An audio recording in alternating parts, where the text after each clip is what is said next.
Welcome to Boyet and Twinkle's Adventures. We will show you the exceptionally beautiful and diverse country of India. It is filled with forts, palaces, mosques, temples, monuments, and ancient ruins. Home to the world's oldest civilization, the architecture of India is rooted in its history, religion, and culture. This will be a three-part series which will start at one of the most popular tourist destinations in India and part of the Golden Triangle, the Pink City of Jaipur. Jaipur is also known as the Pink City because of the dominant color of its buildings. On July 6, 2019, UNESCO World Heritage Committee inscribed Jaipur among its World Heritage Sites. The city is also home to two other UNESCO World Heritage, which we will show you later. His first stop, the Wind Palace or the Hawa Mahal. It's on the right side, you see the building, looks like a crown design. It's like how to call the Wind Palace, or in Hindi we call Hawa Mahal. It looks like a crown design. It's in a 5-story and the construction from 1799. Is on the front wall. In a 5-story we have 365 windows and more than 100 balconies. Then we call Hawa Mahal. What does it mean? Hawa? Hawa Mahal. Hawa means wind, Mahal means palace. Hawa Mahal. Yeah.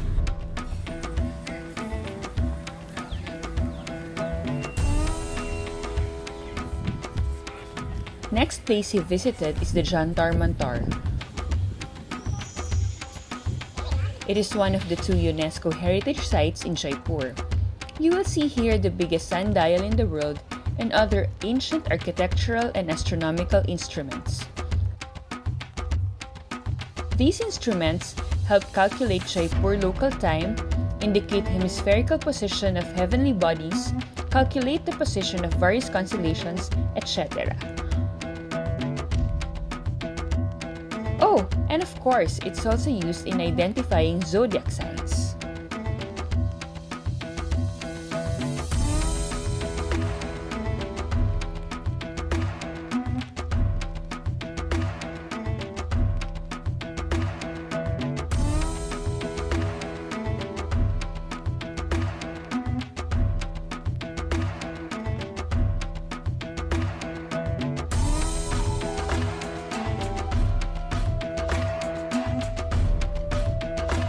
Another UNESCO World Heritage Site, Amber Fort, has influences of both Hindu and Muslim architecture.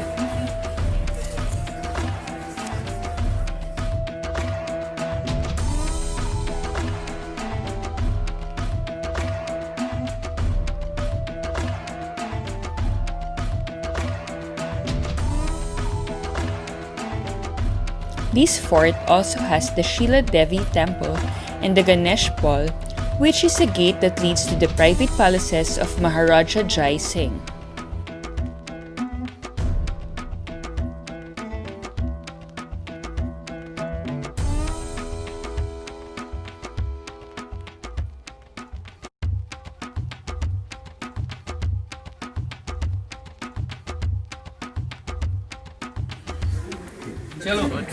Good quality we use the gold ink. The gold is never black. But to the gold we saw in the dark is the brown and the light is yellow. Looks like a brown and blue. Yeah. It's not proper yellow because from inside is a dark shadow. Just to come inside and see. Just to look from here, it's gold. Yeah. And gold is never black. Nandito tayo ngayon sa Lady Temple or Welcome Room. This chamber was designed so that the queens can see through these walls. At ito mga marbles ito, handcrafted marbles. Ginagamit nila itong wall na to para makipanood sila kung ano nangyayari sa baba. Sa gathering, nasa baba yung private gatherings. So they are not allowed to go downstairs, so they just watch what's happening outside through this wall.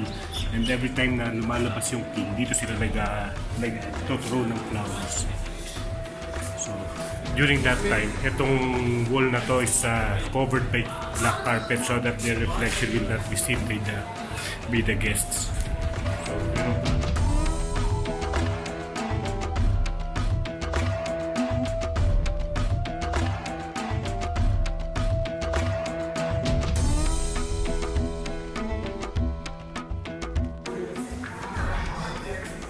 This is all black marble, inlaid inside the white marble. Both the marbles are from here, but that's a beauty. this is actually the room of the room of the first wife of the king. The other one is the other side. So he has two wives during that time, and if you can see the construction of this chamber, talagang napaka-majestic. At very regal yung kanya construction, talagang para sa mga royal family talaga yun.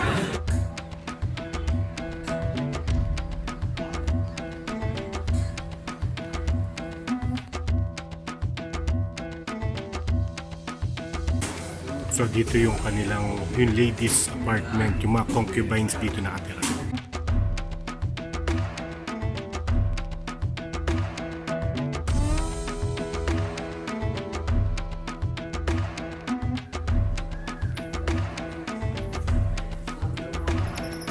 Raja Man Singh built this fort in 1592 AD and Raja Jai Singh I expanded and renovated it later.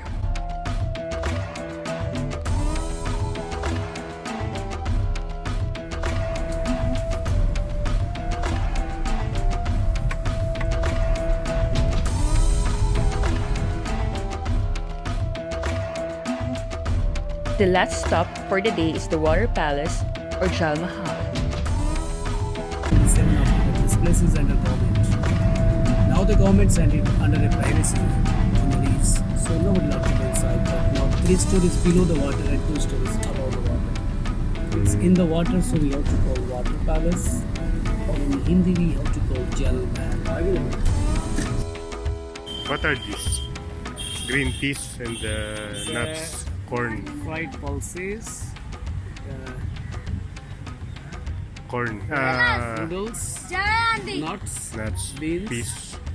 onion, chili, tomatoes.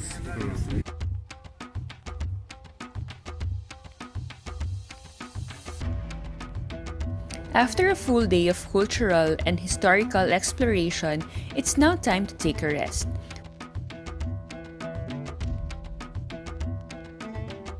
Boyet stayed at Raula Mrignayani Palace, a 200-year-old structure and one of the oldest havelis in Jaipur.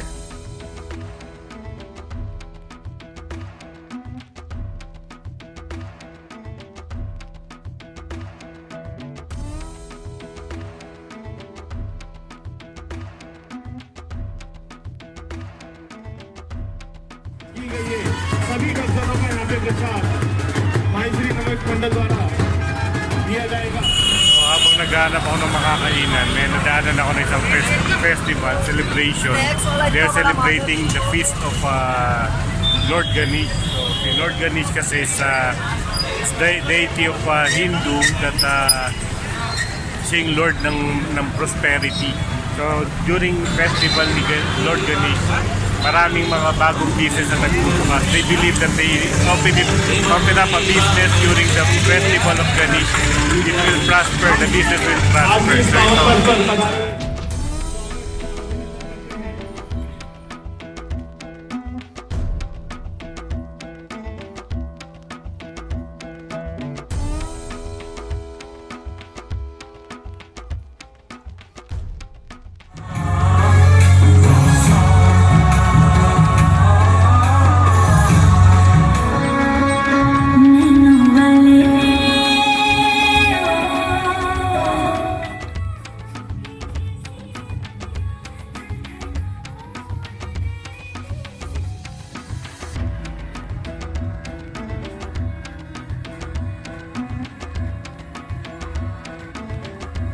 Seems like the locals are enjoying this festival, especially those that are riding the boom truck, don't you think?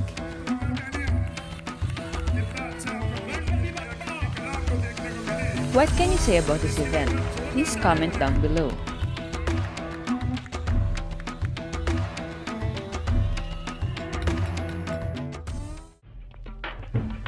Balita ko maganda daw ang view dyan sa bed and breakfast. Patingin nga.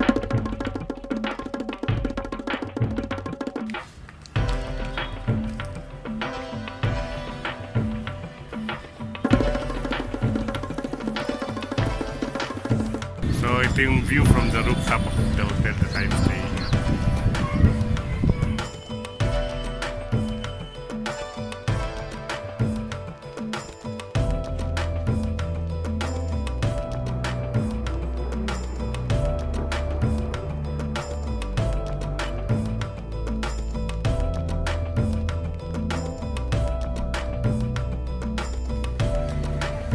First itinerary for his second day is the Lakshmi Narayan Temple.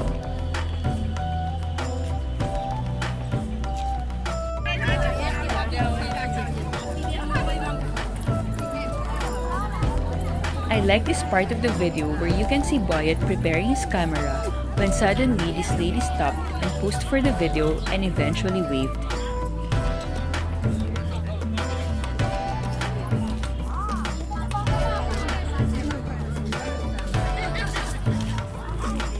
Later on, other ladies in colorful saris and kurta also joined and waved too.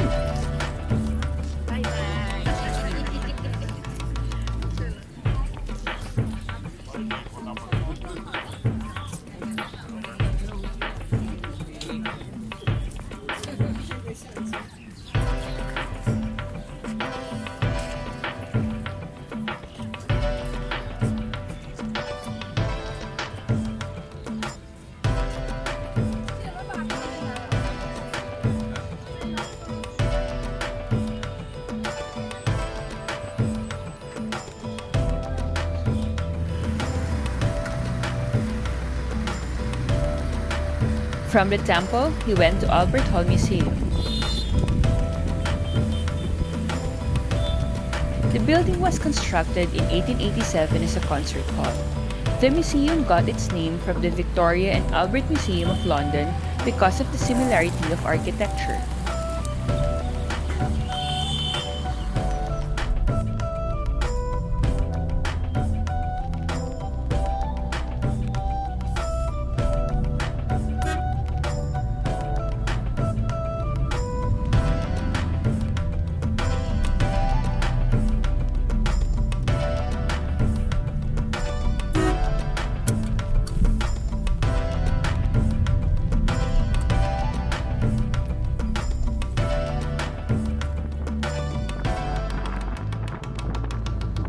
Overlooking the city of Jaipur is the majestic and magnificent Nahargarh Fort, which was once formed as a strong defense ring for the city.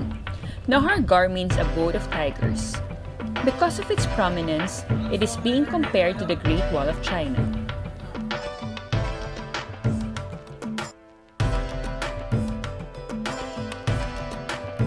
One of the attractions of the fort is the Srimad Vedra Bhawan, built by Maharaja Sawai Madhusingh II in 1880 to 1922.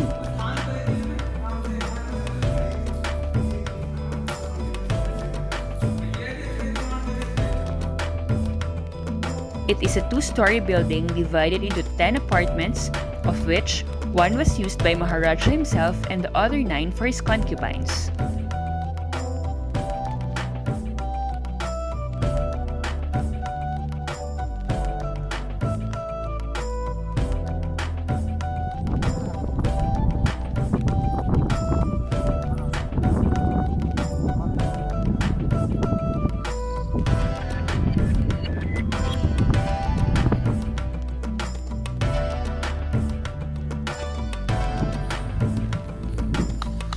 You will also see a medieval stepwell which was built for collecting and conserving rainwater.